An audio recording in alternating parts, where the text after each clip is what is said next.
Welcome to today's review of Attaining the World's Beyond. We are going to conclude chapter 26 and move on, maybe very briefly, touch on chapter 27.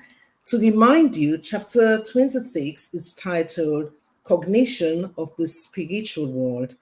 But for me, I'm going to start off on page 344 because it's a very important subject in our quest to go beyond our physical reality. It's titled Grasping the Higher Spiritual Levels. Here we are reminded, in fact, there is one particular section of the book which says, we will not find true serenity until we elevate our preordained purpose. And that grasping, because ultimately we can never be peaceful in this world for as long as we are settled within our five senses. And Dr. Lightman's book is about beyond the physical. So this chapter talks about that there's a small light called Nihiro, the key, that is already present in all animate and inanimate objects. However, my question when I was reading this, I asked myself, but why small? Why is the light just a small, tiny light? Why not at least medium? And then we could do the rest of the work. But there is something about nature that makes the creator restrict this light in this way. Whatever is in abundance that we can access easily, we tend to not value. And the world has been created for those who want to explore the mystery of the creator. Just like we have scientists, the book tells us, the scientists, we don't have that many scientists in our world, because if it was that easy to become a scientist, we'll have at least 50% of our population becoming a scientist. Scientist is a work that require a lot of research, and you're going into the unknown to find out something that no one else knows. That's the same thing for the those who want to be Kabbalist.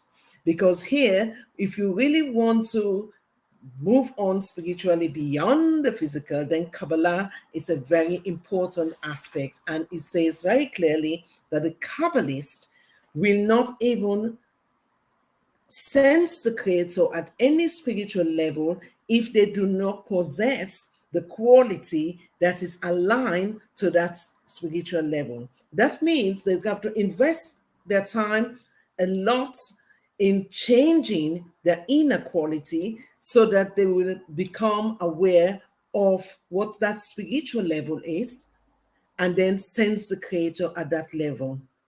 So I'm going to pass on to someone else to comment. What's your take on what you read so far? Yeah, uh, that is a good point you raised. And to just emphasize that Dr. Lightman also says in this chapter that this our world is an egoistic world, is actually built with egoistic material. And we, even including us, we talk about escaping the ego, doing the work and elevating oneself to a point where one merges with the Creator. Why all this? Because as Sheila just said, the light in us is a tiny one, is a pinpoint light that is within us. We are totally egoistic. And as we read in this book already, the soul have three parts, and truly it includes the ego. So to come to that realization, to elevate oneself, to merge with the Creator, or to enlarge this pinpoint light that is in us, one need, to labor, just like she just mentioned. And I'll read a portion here in page 345. he gives an analogy that even in our world, for me to come to know a person, I need to learn from their actions. Their actions, how they conduct themselves, and attributes like kindness, envy, anger, willingness, how their willingness to compromise. Those actions of the person eventually gives me the impression, oh, I know this person. And it's similar with the Creator.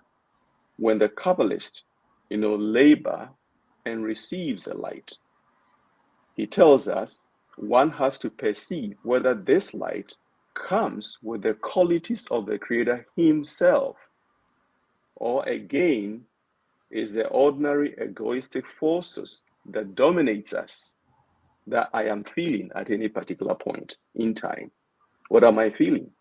Am I feeling the light? Or I'm just feeling more of myself?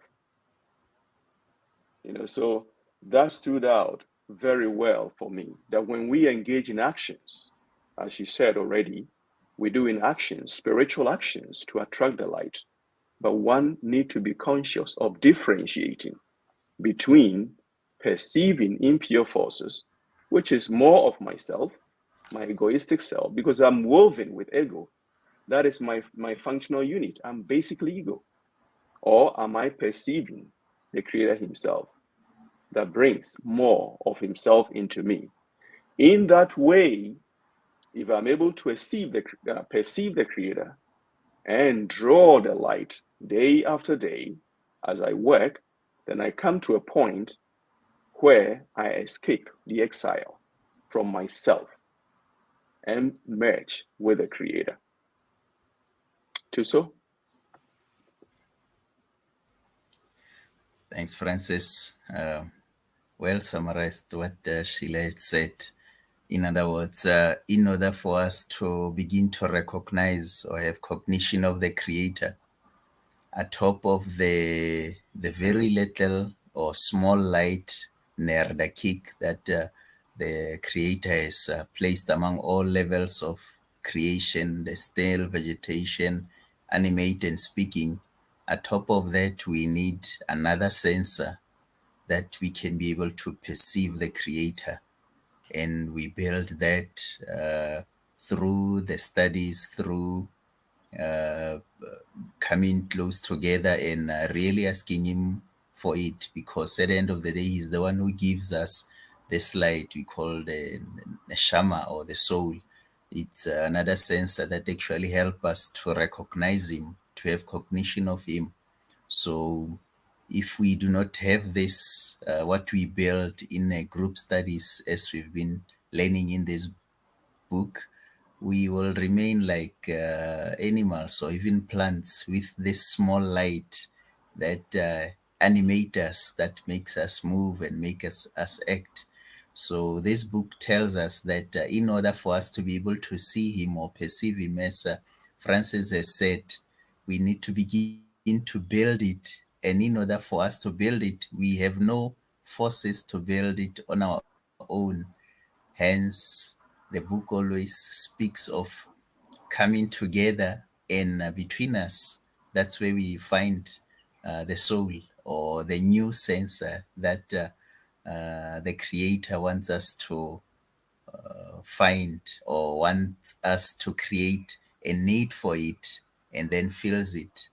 And in most of the chapters, everything leads us to praying, to say he pushes us towards everything else, so that in turn we would pray towards him, so he can fill us with this bigger light than the smaller light that animates the entire creation. So let me give Delis to add some. Yeah, thank you so much, beautiful friends. Well, beautifully summarized. It's a powerful chapter. It's a short chapter. And for me, I sense as we go through the book, we're becoming more serious about these issues, because we've touched on how to, on the outer layers of what we are looking at, and then the work has to start.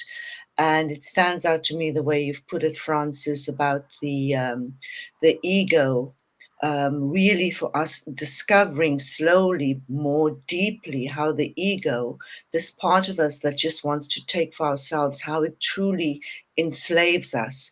And the more that you therefore do this research, you become the scientist in Kabbalah. You wish to become a Kabbalist, because a Kabbalist is trying to perceive and reach the Creator, be cognizant of the Creator. We have to constantly see this other part of ourselves. Not this other part. Notice my words. This other part. No, it's me.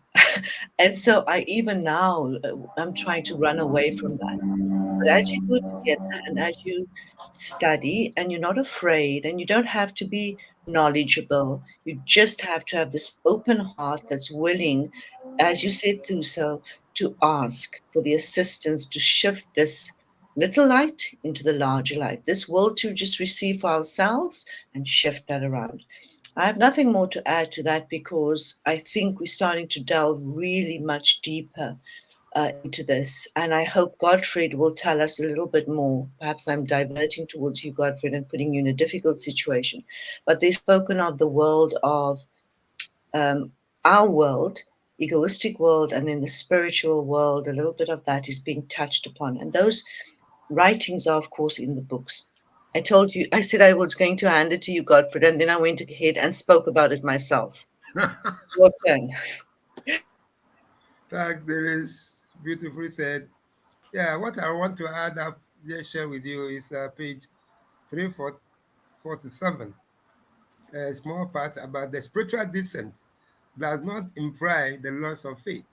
Here, say by revealing more to us about our egoism, the Creator grants us the possibility of making an extra effort. In so doing, increasing our faith. And our former level of faith was not lost. But when we consider the work ahead, we experience it as having been on a spiritual decline. Here we are in a school, a beautiful school, and we are learning, we are having faith, and then we are increasing our faith. And when we lose the new level we are attaining, by we sharing, by we connecting, by we becoming one, we move ahead. And therefore, we leave our past, which was decline, we can call it a decline state, into a new level of state by sharing, by overcoming your egoism with an altruism, meaning that you want to share, you want to become a vehicle to disseminate this wisdom, to share this wisdom with your neighbor, with your friend, with anyone. So you have a very beautiful world where love permits nothing but true goodness, loving that neighbor, that self, meaning that you care for another. There is, no, not there is again, Sheila. Okay, I'm going to continue with that section that you have just started on because it's a very important section. I think it's the last paragraph of this chapter as well. It talks about, it was very interesting to learn that just because someone experiences spiritual decline does not mean then they are now out of spirituality. On the contrary, it might just be that they have entered into a new level and they are trying to navigate from what they previously know to what they do not now understand, which they have to bring some light of correction into. And I think for me there, I made a note, I did make a note there to say that at the end of it all, the only way we can be redeemed from egoism is through faith. And we need to be very clear about what we mean by faith, because faith has a religious connotation, and I don't want anyone to think that we're talking about religion here, because this particular book is talking about action of walking with the light. And how to walk with the light is to walk with others following certain principle, the principle of giving, the principle of altruistic action towards others. And so therefore, to walk in that process, it demands walking in the dark, effectively canceling your knowledge that you know in your five senses and saying, okay, I'm perceiving the situation as though it's not good for me, but I'm going to restrict it. and I'm going to go above it and do an action of love towards someone else in the belief that that is the quality of the Creator, and I will bring contentment to the Creator.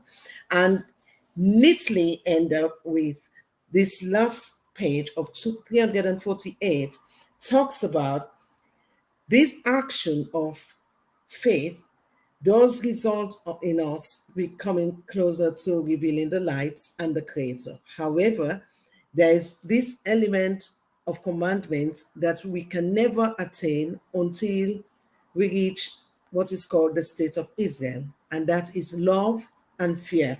And when we talk about fear again, it's not about this fear that I want to run or I want to beat you up because I'm angry. It's this presence of awe, this presence of something bigger than myself that is governing and that is so precious.